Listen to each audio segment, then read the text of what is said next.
આપણે કરી બતાવ્યું કે 370 ની કલમ ગઈ અને કાશ્મીર આપણામાં ભેળવી દીધું. એવી જ રીતે રામલલ્લા આएंगे, મંદિર વहीं बनाएंगे, તારીખ નહીં બતાएंगे. આ સૂત્ર એ લોકો આપણને કહેતા હતા.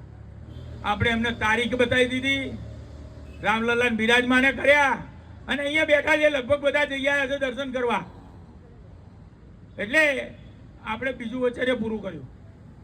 ત્રીજું વચન, ત્રીજા વચનમાં આપણે જ આપણે સમાન સિવિલ કોડનો કાયદો ગુજરાત સરકારે પ્રસ્થાપિત કરી પાસ કર્યો વિધાનસભામાં અને આપણે એમાંના ત્રીજા રાજ્ય બન્યા.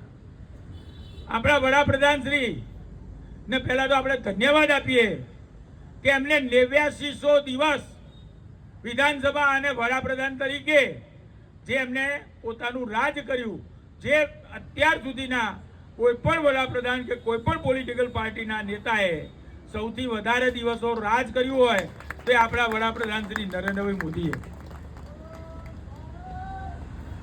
આજે આ વાત તમારા વચ્ચે એટલા માટે મૂકી કે આપણા વડાપ્રધાન અને અમિતભાઈ